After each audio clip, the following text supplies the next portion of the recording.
বিসমিল্লাহির রহমানির রহিম। এত তাড়াতাড়ি বক্তব্য দিতে হবে তো বুঝতে পারি নাই। ভেবেছিলাম আরো দু একজনের বক্তব্য শুনে একটা মানসিক প্রস্তুতি নেওয়া যাবে যে কি বলবো।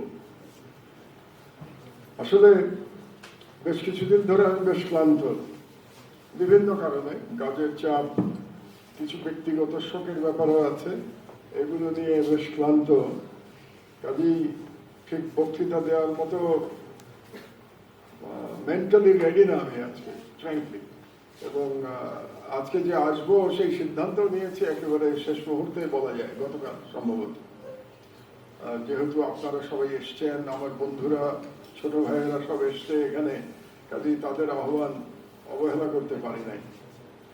তো হামিদ সাহেবের বলার পরে তাত্ত্বিকভাবে খুব বলার জায়গা থাকে না, কারণ তিনি ডাক্তার হলেও পণ্ডিত মানুষ, এই বিষয়ে যথেষ্ট লেখাপড়া করেন, যথেষ্ট চর্চা করেন, এবং তার বলা এবং লেখা দুটোই আমার বেশ ভালো লাগে, খুবই ভালো লাগে। বেশ ভালো লাগে বলবো না, খুবই ভালো লাগে। বাংলা লেখানো চমৎকার। আমি পুরনো কথা একটা বলে আমি ভবিষ্যতের দিকে চলে যাব। পুরনো কথাটা খুব পুরনো না, উনি তো সুলতানি আমলে চলে গেছেন। আমি কয়েক বছর আগের কথা বলি। 2013 সালে যখন আমি আমার পত্রিকা অফিসে বন্দি জীবন যাপন করছিলাম, প্রায় 4 মাস বন্দি ছিলাম, আপনারা অনেকেই জানেন। এবং সেই বন্দি জীবন যাপনের সময় আমি বেশ কয়েকটি সংবাদ সম্মেলন করতাম তখন। মানে এক ধরনের দেশবাসীকে জানানো যে কেন আমি বন্দি আছি এবং আমার লড়াইটা কিসের, এটা আমি জানাতে চাইতাম। আর একটা আমার টার্গেট থাকতো শেখ হাসিনাকেও জানানো, যে কিছু মেসেজ দেওয়া শেখ হাসিনাকে যে আমাদের লড়াইটা কি আমার দেশে। কারণ আপনারা জানেন আমি রাজনীতিবিদ নই, কাজেই রাজনৈতিক লড়াইয়ের কোনো কারণ নাই শেখ হাসিনার সাথে। আমার কোনো ব্যবসা প্রতিষ্ঠান নাই যে আমার কোনো ব্যবসায়িক দ্বন্দ্ব থাকবে সরকারের সাথে। তো আমার যে লড়াইটা ছিল সেটা সম্পূর্ণভাবেই সাংস্কৃতিক লড়াই, যে কথাটা একটু আগে হামিদ সাহেব বলছিলেন। আমি বুঝতে পারছিলাম যে বাঙালি মুসলমান যদি সাংস্কৃতিক লড়াইতে জয়লাভ না করতে পারে তাহলে স্বাধীনতা টিকিয়ে রাখা মুশকিল হবে। এবং এটা আমি 2013 থেকে কি তারও আগে থেকে আমি বলতে শুরু করেছি যে বাংলাদেশে একটা সাংস্কৃতিক লড়াই চলছে এবং সেই লড়াইতে আমরা খুবই শক্তিশালী প্রতিদ্বন্দ্বীর সাথে সেই লড়াইটা করতে হচ্ছে। এবং এই লড়াইটা আমরা যদি বুঝতে না পারি এবং এই লড়াইতে যদি জিততে না পারি তাহলে আমাদের স্বাধীনতা ছিনতাই হয়ে যাবে। এবং সেই সময় আমরা যখন শাপলার আর শাহবাগের যে লড়াইটা চলছিল, এই লড়াইটা আমার কাছে মেইনলি এটা সাংস্কৃতিক লড়াই ছিল। কারণ শাহবাগ সেই সময়কার শাহবাগ, মনে রাখতে হবে, তারা এক ধরনের হিন্দুত্ববাদের ফিলোসফি তারা বলছিল, যেটা বাঙালি জাতীয়তাবাদের বয়ানে তারা ফেরি করত। কারণ বাঙালি জাতীয়তাবাদের বয়ানটা যদি আমরা চিন্তা করি তাহলে এটা এসছিল সকল বেঙ্গলি রেনেসাঁ থেকে।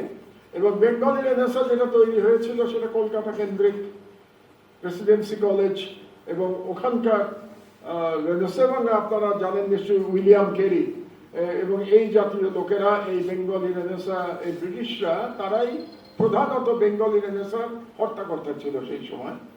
এবং তখনই রামমোহন রায় ইত্যাদি ইত্যাদি ব্যক্তির উত্থান ঘটে বেঙ্গলি রেনেসাঁর সময়। সেই বেঙ্গলি রেনেসাঁটা কি ছিল? বেঙ্গলি রেনেসাঁটা ছিল এরকম ব্যাপারটা যে তারা একটা দেয়াল তৈরি করে নিয়েছিল সেই রেনেসাঁর। সেই দেয়ালের বাইরে ছিল বাঙালি মুসলমান। যদিও বাঙালি মুসলমান কিন্তু সংখ্যাগরিষ্ঠ, এটা আমাদের মাথায় রাখতে হবে যে গ্রেটার বেঙ্গলেও সংখ্যাগরিষ্ঠ কিন্তু বাঙালি মুসলমান ছিল। কিন্তু তা সত্ত্বেও বেঙ্গলি রেনেসাঁর নামে যেটা তৈরি করা হয়েছিল সেই ব্যারিয়ারের বাইরে বাঙালি মুসলমানকে রাখা হয়েছিল। এবং যারা তখন হর্তাকর্তা ছিলেন সেই বেঙ্গলি রেনেসাঁ, বাঙালি মুসলমানরা চাইলে সেখানে ঢুকতে পারত, কিন্তু সেখানে একটা শর্ত ছিল যে সেখানে ঢুকতে হলে বাঙালি মুসলমানকে তার ধর্মীয় আইডেন্টিটি ত্যাগ করে সেখানে ঢুকতে হতো। ব্যাপারটা এরকম না যে সে মুসলমান থাকতে পারতো না, সেটা ঠিক আছে, তার নাম একটা মুসলমান আমার মতো রহমান, কারো নাম আহমেদ, এরকম থাকতে পারত। কিন্তু বাঙালি মুসলমানের যে কালচার, ওই কালচার নিয়ে সে সেখানে ঢুকতে পারতো না। তাকে হিন্দু কালচারটাকে গ্রহণ করেই সেখানে ঢুকতে হতো। হিন্দু কালচার মানে হচ্ছে ভারত মাতা, ভারতকে একটা দেবী কল্পনা করা এবং পৌত্তলিকতায় যে দেব দেবী আছে ওই কালচারটাকে অ্যাকসেপ্ট করা, যেটা প্রকৃত মুসলমানের পক্ষে, কোন মনোথিস্টের পক্ষে এটা অ্যাকসেপ্ট করা সম্ভব না। কারণ এই এই পৌত্তলিকতা আমাদের সাথে পুরোপুরি সাংঘর্ষিক। কাজেই আপনি যদি প্রকৃত মুসলমান কালচারে বড় হয়ে ওঠেন, মুসলমান কালচার আপনি অ্যাকসেপ্ট করেন, তাহলে বাঙালি মুসলমান আপনি হতে পারবেন না। দ্যাট ওয়াজ বেঙ্গলি রেনেসাঁ ওই সময়। মুশকিল হলো যে বাংলাদেশে যে বাঙালি জাতীয়তাবাদ যেটা তৈরি করা হয়েছিল পাকিস্তানি আমল থেকে শুরু হয়েছিল, তবে স্বাধীনতার পরে সেটা আরো প্রবলভাবে আমরা দেখতে পেয়েছি। কিন্তু এটার জন্ম ঘটেছিল কিন্তু পাকিস্তান আমলে, এবং ভাষা আন্দোলনের মধ্য দিয়েই কিন্তু এটার জন্মটা তৈরি হয়েছিল। যে ভাষা আন্দোলনই একসময় এক ধরনের বাঙালি জাতীয়তাবাদের আন্দোলনে রূপ নিয়েছিল, এবং বাঙালি জাতীয়তাবাদের আন্দোলনটা কোনো অবস্থাতেই পূর্ব বাংলার জনগণের স্বাধিকারের আন্দোলন ছিল না। বাঙালি জাতীয়তাবাদের আন্দোলনটা ছিল সেই বাঙালি রেনেসাঁর সেই আইডেন্টিটির আন্দোলন। এবং এই কারণেই আমাদেরকে বাঙালি জাতীয়তাবাদের, তথাকথিত বাঙালি জাতীয়তাবাদের বিরুদ্ধে আমাদেরকে লড়াই করতে হয়েছে। স্বাধীনতার পর থেকেই খুব শক্তভাবে লড়াই করতে হয়েছে, এবং শাহবাগ আর শাপলার লড়াইটার মূলটাও কিন্তু ওইখানেই ছিল। যদিও সামনে একটা ছিল যুদ্ধপরাধ ইত্যাদি ইত্যাদি ইস্যু ছিল, কিন্তু মূল লড়াইটা সেই সাংস্কৃতিক লড়াই, বাঙালি জাতীয়তাবাদের ভিত্তিতে সেই লড়াই পটভূমি তৈরি করা হয়েছিল। তো তখন আমাদের মনে হয়েছিল 2013 সালে আমি জেলে চলে গেলাম, আমার দেশ বন্ধ হয়ে গেল, শেখ হাসিনা তার ক্ষমতা পাকাপোক্ত করে ফেললো। কাজে এক সময় মনে হয়েছিল হয়তোবা সেই সাংস্কৃতিক লড়াইয়ে আমরা পরাজিত হয়েছি। কিন্তু জুলাই বিপ্লব, 2024 সালের জুলাই বিপ্লব, আলহামদুলিল্লাহ তরুণরা তাদের বুকের রক্ত দিয়ে প্রমাণ করে দিল যে আসলে বাঙালি জাতীয়তাবাদের যে ন্যারেটিভ ছিল 2013 সালের শাহবাগের ন্যারেটিভ, সেটাই আসলে পরাজিত হয়েছে। এবং এটা পরাজিত হওয়ার কারণে আমি যে পরিবর্তনটা বাংলাদেশের তরুণদের মধ্যে দেখতে পাচ্ছি, আমার যথেষ্ট বয়স হয়েছে, আপনারা সবাই জানেন। তো এই পিরিয়ড, আমি স্বাধীনতার পরবর্তী পিরিয়ডটা খুব কাছে থেকে দেখেছি, এবং আমার কাছে মনে হয়েছে বর্তমানের যে তরুণ সমাজ, তাদের মধ্যে যতটা আত্মাভিমান, যতটা আইডেন্টিটির প্রতি তাদের সম্মানবোধ, এবং যতটা ওনারশিপ, এবং ভারত প্রশ্নে তাদের যতটা পরিষ্কার অবস্থান, এটা আমি পূর্বে কখনো দেখতে পাই নাই। এটা আমার কাছে একটা বিশাল রহস্য। এমনকি আমি যখন বাংলাদেশ ছাড়তে বাধ্য হলাম 2018 সালে, এবং তারপরে যখন ফিরে আসলাম 2024 সালে, এই 6 বছরেও মনে হয় যেন একটা প্যারাডাইম শিফট ঘটে গেছে বাংলাদেশের তরুণ মানুষে, একটা প্যারাডাইম শিফট ঘটে গেছে। এটাকে খুব বেশি আমরা যেটাকে বলে প্রাতিষ্ঠানিকরণ করতে পারি নাই এখনো, কারণ প্রতিষ্ঠান নাই আমাদের কাছে, ইনস্টিটিউশন নাই, ইনস্টিটিউশন ডেভেলপ করতে হবে। কিন্তু মনোজগতে একটা প্যারাডাইম শিফট ঘটে গেছে। এটা একটা বিশাল অর্জন বলে আমি মনে করি। তো এখন এই সাংস্কৃতিক লড়াইয়ের পোস্ট জুলাই রেভলিউশন পটভূমিতে দাঁড়িয়ে আমাদের যেটা স্মরণে রাখতে হবে সেটা হলো যে বাংলাদেশের স্বাধীনতার বিরুদ্ধে বা আমাদের আইডেন্টিটির বিরুদ্ধে যে ষড়যন্ত্র বা যে অ্যাগ্রেশন, ইন্ডিয়ান হেজেমনিক অ্যাগ্রেশন যেটা ছিল, সেটা কিন্তু এখনো চলমান আছে। এই বিষয়টি আমাদের ভুলে গেলে চলবে না। 2024 সালের যে ঘটনা, সেটা আমাদের প্রবল প্রতিবেশী সেটাকে একটা টেম্পোরারি সেটব্যাক হিসেবে ধরে দিচ্ছে। টেম্পোরারি সেটব্যাক ধরে নিয়ে তারা কিন্তু চেষ্টা করছে আবার কামব্যাক করবার জন্য, আবার বাংলাদেশের রাজনীতিতে নিয়ন্ত্রণ প্রতিষ্ঠা করবার জন্য তারা তাদের কাজ চালিয়ে যাচ্ছে। এই বিষয়টিতে আমাদেরকে স্মরণে রাখতে হবে। তার প্রমাণ হলো যে বাংলাদেশে যে কোনো রকম ঘটনা যেটা ঘটছে, সঙ্গে সঙ্গে আমরা দেখতে পাচ্ছি যে এই ঘটনাগুলিকে অত্যন্ত সুপরিকল্পিতভাবে এক ধরনের বিশৃঙ্খলা সৃষ্টির চেষ্টা করা হচ্ছে বাংলাদেশে।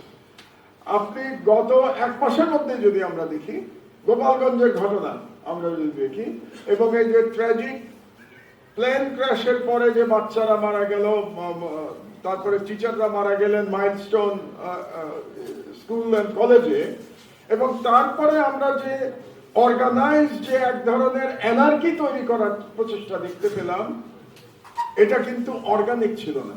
আমাদের বুঝতে হবে এটা কোনো অর্গানিক প্রতিবাদ ছিল না, এটা সুযোগের সদ্ব্যবহার করে এটা এনার্কি তৈরির চেষ্টা করা হয়েছে বাংলাদেশে। তার মানে হচ্ছে যে লড়াইয়ের একটা পর্যায়ে 2024 সালে সমাপ্ত হয়েছে, তার থেকে এটা এখন চলমান আছে।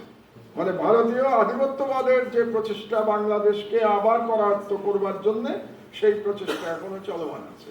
তো সেই দিকে আমাদের নজর রাখতে হবে। দুর্ভাগ্যজনকভাবে আমাদের জুলাই যোদ্ধা যারা ছিলেন গত বছর, যারা একসঙ্গে লড়াই করেছেন, তাদের মধ্যে বিভাজন দৃশ্যমান হয়ে গেছে।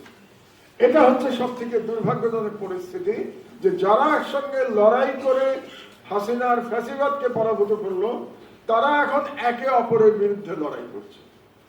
এবং এই লড়াইটা ক্ষমতায় সবাই যেতে চায়, এখানে কোনো অপরাধ নাই। যারা রাজনীতি করেন তারাই ক্ষমতায় যেতে চান, সুতরাং ক্ষমতার জন্য প্রতিদ্বন্দ্বিতা চলবে। কিন্তু সমস্যা যেটা হয়ে গেছে, যে এক সময় খুব পরিষ্কার বিভাজন ছিল। কি ছিল বিভাজন? একটা বাঙালি জাতীয়তাবাদের সাথে অন্যদের লড়াই। যারা বলতে পারেন, কেউ কেউ নিজেদেরকে জাতীয়তাবাদী বলতেন, কেউ কেউ নিজেদেরকে ইসলামিস্ট বলতেন, এরা সকলে মিলে কমন এনিমির সাথে লড়াই করছিল। সুতরাং এখানে বয়ানের বিভাজনটা খুব পরিষ্কার ছিল, ডিমার্কেশন ওয়াজ ক্লিয়ার। কিন্তু এখন যে ঘটনাটা ঘটেছে, যে বাঙালি জাতীয়তাবাদের যারা প্রবক্তা, তারা তো আপাতত লুকিয়ে আছেন, তারা আপাতত সরে গেছেন দৃশ্যপট থেকে, ক্ষমতার দৃশ্যপট থেকে সরে গেছেন। সুতরাং ক্ষমতার জন্য লড়াই করছেন যারা রাষ্ট্র ক্ষমতায় যেতে চান আগামী নির্বাচনের মাধ্যমে। তারা একদিকে ন্যাশনালিস্ট, একদিকে প্রো ইসলামিক অ্যান্ড ইসলামিস্ট। একসময় আমরা যাদেরকে একসাথে করে জাতীয়তাবাদী এবং ইসলামী ফোর্স বলতাম, একসাথে বলতাম, এটা কিন্তু এই কয়েনেজটা একসাথে হতো, জাতীয়তাবাদী এবং ইসলামী শক্তি, তাদের সঙ্গে বাঙালি জাতীয়তাবাদীদের লড়াই। আর এখন সেই জাতীয়তাবাদী এবং ইসলামী শক্তি যারা একসঙ্গে ছিল, তারা আলাদা হয়েছে। আলাদা হতেই পারে, কিন্তু যখন তারা ক্ষমতায় যাওয়ার জন্য জনগণকে প্রভাবিত করার চেষ্টা করছে, কারণ ক্ষমতায় যেতে হলে তো ভোটের মাধ্যমে যেতে হবে, ভোট পেতে হলে ভোটারদের কনভিন্স করতে হবে, যার যার বয়ান নিয়ে যেতে হবে। সেখানে দুর্ভাগ্যজনকভাবে আমরা দেখতে পাচ্ছি যে পুরনো বয়ান আবার ফিরে আসছে। এটা খুব বিপজ্জনক। যেমন এই বইটা আমি নিয়ে এসেছি, কারণ এখানে হঠাৎ করে আমার চোখ পড়লো, এখানে এই বইটাতে শাহবাগের আন্দোলনের সময় একটা স্লোগানের কথা লেখা আছে, একটা দুইটা শিবির ধর, ধৈরা ধৈরা জবাই কর। দুর্ভাগ্যজনক ভাবে একই স্লোগান এখন আমরা শুনতে পাচ্ছি। এবং আর একটা দুর্ভাগ্যজনক ব্যাপার, এই স্লোগানও এখন শুনতে পাচ্ছি আমরা, তুমি কে আমি কে বাঙালি বাঙালি। তো এই স্লোগান আমরা এতদিন জানতাম অপর পক্ষের স্লোগান। এখন তাহলে এই বয়ান যদি আবার প্রত্যাবর্তন করে, তাহলে পরে বোঝা যাচ্ছে যে আমাদের সাংস্কৃতিক লড়াই এখনো শেষ হয় নাই। কারণ সাংস্কৃতিক লড়াই যদি শেষ হতো, তাহলে অবশ্যই জুলাইয়ের সহযোদ্ধারা একে অপরের সাথে প্রতিদ্বন্দ্বিতা করতে পারতেন, কিন্তু তারা ন্যারেটিভ ধার করতেন না তাদের কাছ থেকে। তো ন্যারেটিভ ধার করার মাধ্যমে প্রমাণিত হয়েছে যে আমাদের ইনস্টিটিউশন করাটা খুব জরুরি। আমরা যদি এটা করতে না পারি, এটাকে প্রাতিষ্ঠানিকরণ যদি করতে না পারি আমাদের ন্যারেটিভটা, তাহলে পরে দেখা যাবে যে আজকে এই যে স্লোগান যেগুলো উঠছে, সেগুলো আস্তে আস্তে আরো উচ্চকিত হতে শুরু করবে এবং এদের সংখ্যা বাড়তে শুরু করবে। কারণ এই বিভাজনের মধ্যে দিয়েই কিন্তু আবারও বিদেশি সম্প্রসারণবাদ বাংলাদেশের ভিতরে প্রবেশ করবার চেষ্টা করবে। সুতরাং আমি ভবিষ্যৎ নিয়ে বেশি উদ্বিগ্ন। অতীত আমরা অনেক লড়াই করেছি, 52-53 বছর ধরে লড়াই করার পরে একটা পর্যায়ে এসে আমরা জুলাই বিপ্লব করতে পেরেছি। এবং জুলাই বিপ্লবের বিউটিটা হচ্ছে যে কোনো জাতি এগিয়ে যাওয়ার জন্য কিছু নায়কের পরিবর্তন হয়, প্রয়োজন হয় কিছু নায়কের। We need heroes. Bangladesh July বিপ্লব আমাদেরকে অনেকগুলো হিরো দিয়ে গেছে। আবু সাইদ হিরো, আমাদের মুগ্ধ hero, Anas hero, Yamin hero, Wasim hero, এরকম অনেকগুলো নায়ক আমাদেরকে দিয়ে গেছে। এটা খুব গুরুত্বপূর্ণ। কেন গুরুত্বপূর্ণ? আর একটা কালচারাল এক্সাম্পল দিলে আপনারা বুঝতে পারবেন। আমরা যদি পিছনে ফিরে যাই, 1910 সালের দিকে স্বদেশী আন্দোলন হচ্ছিল তৎকালীন ব্রিটিশ ভারতে, স্বদেশী আন্দোলন। সেই স্বদেশী আন্দোলনের এক ক্যারেক্টার ছিল ক্ষুদিরাম। তো এই ক্ষুদিরামকে নিয়ে কত সিনেমা, কত নাটক, কত গান রচিত হয়েছে। হাসি হাসি পর্ব ফাঁসি দেখবে ভারতবাসী, ক্ষুদিরামের সেই বিখ্যাত, সম্ভবত লতা মঙ্গেশকরের গান। এটা শোনে নাই এমন বাঙালি মুসলমান কিংবা বাঙালি হিন্দু, বাঙালি খুব কম আছে এই গান শোনে নাই। তার মানে Khudiram became an iconic figure, একটা নায়ক, হিরো। তাকে হিরো বানানো হয়েছিল। আলহামদুলিল্লাহ, দেরিতে হলেও জুলাই বিপ্লব আমাদেরকে অনেকগুলো হিরোর জন্ম দিয়েছে। সুতরাং আমরা আবু সাইদেরটা বাদই দিলাম। আবু সাইদের সেই 2 হাত ছড়ানো মূর্তি, এটা তো আইকনিক, এটা বাদই দিলাম আমি। এমনকি আমি আনাসের কথাও যদি বলি, ক্লাস 10-এর একটা ছেলে তার মাকে একটা চিঠি লিখে রেখে সে ফ্যাসিবাদ বিরোধী বিপ্লবে শহীদ হয়েছে। তো ক্ষুদিরামের জন্য তো গান রচনা করতে হয়েছিল। এই গানটা তো ক্ষুদিরাম লেখে নাই, এই গানটা রচনা করতে হয়েছিল পরবর্তীতে। আনাস কিন্তু আমাদের জন্য নিজেই গান রচনা করে গেছে। কাজে আনাসের যে চিঠি সেটাই আমাদের সঙ্গীত, আনাসের যে চিঠি সেটাই আমার সাহিত্য, সেটাই আমার ছোট গল্প। এবং এটাকে নিয়েই আমাদেরকে এগিয়ে দিতে হবে। এবং আনাসের এই চিঠিটার উপরে যদি চিন্তা করে দেখেন, এটা যদি সুর দিয়ে একটা গান রচনা করা যায় এবং সেই গান যদি ঘরে ঘরে গাওয়া হয়, তাহলে আজ থেকে হয়তো, যেমন আমি ক্ষুদিরামের গল্প বললাম, 100 বছর পরে, আজ থেকে 100 বছর পরেও আনাস জীবিত থাকবে বাঙালি মুসলমানের মধ্যে বিপ্লবের এক্সাম্পল, বিপ্লবের হিরো হিসেবে। তো এটা আমাদের জন্য একটা বিশাল সম্ভাবনার দ্বার উন্মোচন করেছে। কারণ বাঙালি রেনেসা হয়েছে ইন্ডিয়াতে, দুর্ভাগ্যজনকভাবে বাঙালি মুসলমানের রেনেসা সেই অর্থে আমি এখনো দেখতে পাই নাই। কারণ বাঙালি, আপনারা বলতে পারেন ইন্ডিয়ান মুসলিমের জন্য, রেনেসার জন্য স্যার সৈয়দ আহমেদ চেষ্টা করেছিলেন তার আলিগড় মুসলিম ইউনিভার্সিটি তৈরি করার মধ্যে দিয়ে। কিন্তু সেই অর্থে এই পূর্ববঙ্গে বা বেঙ্গলের বাঙালি রেনেসার কাজটা কিন্তু আমরা এখনো করতে পারি নাই। 71-এর পরে দেশ স্বাধীন হয়েছে। স্বাধীন হওয়ার পরে আমাদের উপরে একজন নেতা চাপিয়ে দেওয়া হয়েছিল। তিনি অবশ্যই মুক্তিযুদ্ধের সময় তিনি নেতা ছিলেন, এতে কোনো সন্দেহ নাই। কিন্তু পরবর্তীতে তাকে লার্জার দ্যান লাইফ যখন তাকে বানানোর চেষ্টা করা হলো, জাতি তাকে প্রত্যাখ্যান করেছে। এটা একটা আশ্চর্য ব্যাপার। দেখেন, জাতি প্রত্যাখ্যান করেছে কখন? যখন তাকে লার্জার দ্যান লাইফ বানানো হয়েছে। 1000 বছরের শ্রেষ্ঠ বাঙালি তাকে বানানোর চেষ্টা করা হয়েছে, তখন জাতি তাকে একদম প্রত্যাখ্যান করে দিয়েছে। এবং প্রত্যাখ্যানের চিত্র আমরা 5 আগস্ট 2024 সালে বাংলাদেশে দেখতে পেয়েছি যে কিভাবে জাতি তাকে প্রত্যাখ্যান করেছে। তো এই কারণেই আমি বলতে চাই যে আমাদের এখন চেষ্টা করতে হবে বাঙালি মুসলমানের রেনেসার জন্য। এই বাঙালি মুসলমানের রেনেসা করতে হলে আমাদের অনেক কাজ করতে হবে। আমাদের ইনস্টিটিউশন গড়ে তুলতে হবে, আমাদের ন্যারেটিভ গড়ে তুলতে হবে, আমাদের বিভিন্ন সাহিত্যে কাজ করতে হবে, আমাদের একাডেমিক ডিসকোর্সে কাজ করতে হবে। এই কাজগুলো যদি আমরা করতে পারি, তখন আমরা আশা করতে পারবো পরে বেঙ্গলি মুসলিম রেনেসা, যেটা আজ পর্যন্ত আমরা যেটা দেখা সেই অর্থে পাইনি। দেশ স্বাধীন হয়েছে, অনেকবার সুযোগ এসছে, ধরেন 90 সালে এর আগেও যদি আমরা পুরোনো জায়গায় যাই, একটু আগে ঢাকা ইউনিভার্সিটির গল্প বলছিলেন, সো ঢাকা ইউনিভার্সিটির মাধ্যমে এক ধরনের রেনেসা তৈরি হতে পারত, কিন্তু বুঝতে হবে যে যখন ঢাকা ইউনিভার্সিটি তৈরি হয়েছিল তখন এটা একটা পরাধীন ভূমি ছিল। কাজে পরাধীন ভূমিতে সেই অর্থে বাঙালি মুসলমানের রেনেসা হয় নাই। এবং তখনকার যদি আপনি প্রফেসরদের লিস্ট দেখেন, এর মধ্যে খুব কমই আপনি মুসলমান প্রফেসর খুঁজে পাবেন। মোস্ট অফ দেম বাঙালি হিন্দু প্রফেসর। কাজে এখানে বাঙালি মুসলমান ইমানসিপেশনের কোনো সুযোগ ছিল না।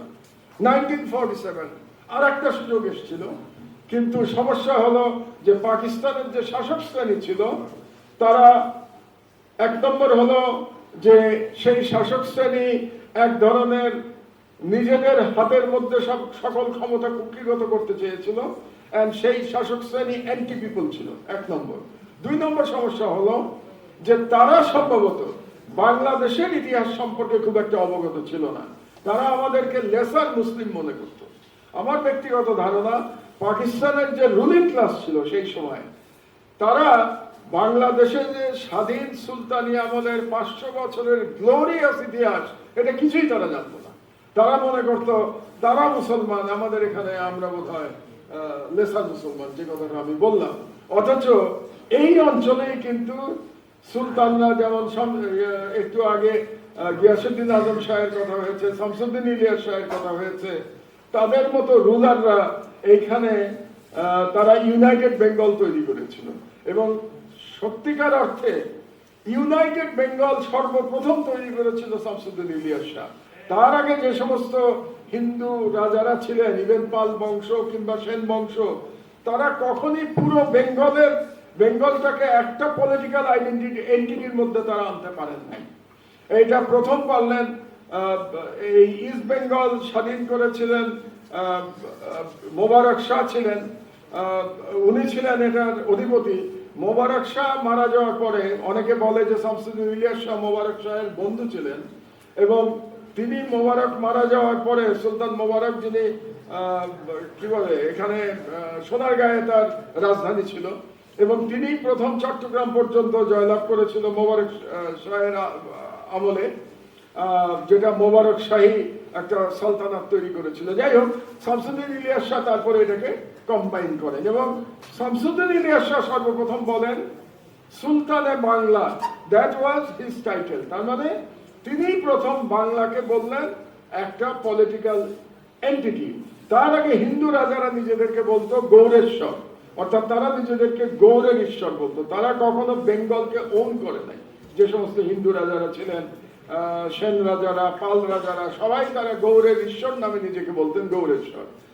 So Shamsuddin Ilias Shah was the first person যিনি বাংলাকে এক করেছিলেন। এবং একটু আগে ফাহমিদ সাহেব বলে গেছেন যে বাংলা সাহিত্য এবং বাংলা ভাষার ডেভেলপমেন্টে এই সমস্ত সুলতানদের কত অবদান ছিল, এটা আপনারা যারা ইতিহাসের স্টুডেন্ট আছেন আপনারা সবাই জানেন। সো যেহেতু পাকিস্তান, আমি ধারণা করছি আবারও যে তারা হয়তোবা এই দিককার হিস্ট্রি সম্পর্কে অবগত ছিল না, এই জন্য আমাদের মধ্যে যে কতটা ইসলামিক চেতনা আছে সেটার প্রয়োজনীয় মূল্য তারা দিতে পারে নাই। এই জন্য আলটিমেটলি পাকিস্তান টিকেও থাকে নাই, কারণ এক পর্যায়ে এটা শোষক এবং শোষিতের মতো সম্পর্কে পর্যবসিত হয়েছিল। আমাদেরকে তারা একটি ছোট নজরে দেখতে শুরু করছে। এটা আবার আমি আরেকভাবে ব্যাখ্যা দিই, সেটা হলো এক ধরনের বর্ণবাদী ব্যাখ্যা। কারণ পাকিস্তানিরা নিজেদেরকে এরিয়ান মনে করে, তাদের গায়ের রং ফর্সা, তারা লম্বা চওড়া, আমাদের গায়ের রং কালো। কাজেই তারা এক ধরনের বর্ণবাদিত্ব থেকেও কিন্তু তারা একটু লুক ডাউন করতো এই দিকের অঞ্চলে, এবং যে কারণে আমরা ইউনাইটেড থাকতে সক্ষম হই নাই। এবং এর ফলেই একটা বাঙালি মুসলমানের রেনেসা, যেটা 47-এর পরে হতে পারত, সেটা হওয়া সম্ভব হয় নাই। 72-তে দেশ স্বাধীন, 71-এর পরে দেশ স্বাধীন হলো, কিন্তু তারপরে আমরা উই ওয়ার সাবমার্জড। বাঙালি জাতীয়তাবাদের নিচে বাঙালি মুসলমানের অ্যাসপিরেশন, আশা, ভরসা, স্বপ্ন সব চাপা পড়ে গেল। কাজে এটা আর হলো না। কাজে আমি মনে করি এই 2024 এর এই 5 আগস্ট বা জুলাই বিপ্লব আমাদেরকে আরেকটা সুযোগ দিয়েছে আমাদের এই রেনেসার জন্য। এবং আমি আপনাদের কাছে আহ্বান জানাবো, আপনারা বিশেষত যারা তরুণ, তারাই ভ্যানগার্ড ছিলেন, তারাই ভ্যানগার্ড ছিলেন, এই বিপ্লবের ভ্যানগার্ড তারাই ছিলেন। এবং এই রেনেসার জন্য আমরা আপনাদের দিকেই তাকিয়ে আছি। আমাদের তো সময় মোটামুটি পার হয়ে গিয়েছে, আমরা যে যতটা পেরেছি আমাদের সাধ্যমতো করবার চেষ্টা করেছি। এখন পতাকা নিয়ে এগিয়ে যাওয়ার সময় এসছে আপনাদের। কাজেই সেই পতাকা যেটা জুলাই বিপ্লবের যে পতাকা ধারণ করে, হাতে ধারণ করে যারা শহীদ হয়েছে, সেই পতাকা এখন আপনাদের হাতে।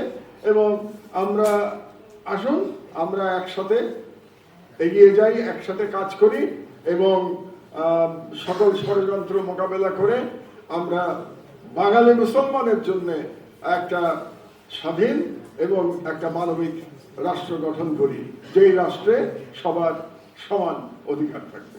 ধন্যবাদ আপনাদেরকে। আল্লাহ হাফেজ। বাংলাদেশ।